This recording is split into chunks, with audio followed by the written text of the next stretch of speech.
Hi guys, review of ID the fake. ఈ movie 1 hour and 55 minutes తో సైనా ప్లేలో stream అవుతుంది గైస్.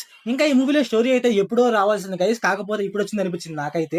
ఎందుకంటే మూవీలో స్టోరీ అయితే చాలా అంటే చాలా రెగ్యులర్ గా ఉంటుంది గైస్. ఇలాంటి స్టోరీ మూవీస్ అయితే మనం అయితే చాలా అంటే చాలా మూవీస్ చూసుంటాం గైస్. ఇంకా ఈ మూవీ ప్లాట్ లైన్ ఏంట్రా అంటే, ఒక ప్రెగ్నెంట్ అమ్మాయి ప్రైవేట్ క్లిప్స్ అయితే ఆన్లైన్ లోకి వెళ్తాయి గైస్. అప్పుడు ఏం జరిగింది, దానికి మన హీరోకి ఏం సంబంధం అనేసి మనం మూవీలో చూస్తాం. ఇంకా ఈ మూవీ ఫ్యామిలీ వాచబుల్ అంటే ప్రైవేట్ పిక్స్ అని చెప్పే కదా గైస్. మూవీలో అయితే కొన్ని ప్రైవేట్ పిక్స్ చూపిస్తారు గైస్, కాకపోతే ఆ పిక్స్ అయితే బ్లర్ ఉంటాయి గైస్. కాకపోతే కొంచెం డిస్టర్బ్ చేయొచ్చు, ఫ్యామిలీ చూడలేము అనమాట. మూవీలో ఇచ్చిన మెసేజ్ అయితే బానే ఉంది కానీ, కాకపోతే స్టోరీ చెప్పే విధానమే బాలేదు అనమాట. అంటే నరేటింగ్ అయితే అంతగా బాలేదు గైస్. స్టోరీ చెప్పే విధానం కొంచెం బాగుంటే నాకైతే బాగుండు అనిపించింది. ఇంకా ఈ మూవీలో ఏంట్రా అంటే, ఒక సీన్ కి ఇంకొక సీన్ కి సింక్ ఉండదు గైస్. అదే నచ్చదు నాకైతే మూవీలో. ఎలా పడితే అలా సీన్స్ అయితే మిక్స్ చేశారు గైస్. ఇంకా మూవీలో మన హీరో క్యారెక్టర్ అయితే కొంచెం బాగుంటుంది గైస్. తన వైలెన్స్ కానీ, తన స్టోరీ కానీ, తన ట్విస్ట్లు కానీ కొంచెం బాగుంటుంది అనమాట చూడటానికి. ఇంకా మూవీలో ప్రైవేట్ పిక్స్ అయితే ఆన్లైన్ లో ట్రెండ్ అవుతున్నాయి అంటారు గైస్. కాకపోతే నాకైతే అలా ఎక్కడ అనిపించలేదు అనమాట. ఎందుకంటే ఒకరి దగ్గర ఇద్దరి దగ్గర అలా ఉన్నట్టు చూపిస్తారు అనమాట, అంతే. కాకపోతే ఏంటంటే వాళ్ళు మూవీ నుంచి మనకి ఏం చెప్పాలనుకున్నారో అదైతే నాకు కొంచెం నచ్చింది గైస్. ఇంకా మూవీ కూడా guys first half an hour అయితే చాలా అంటే చాలా స్లోగా ఉంటుంది మామ, చాలా ఫ్లాట్ గా వెళ్తుంది అనమాట.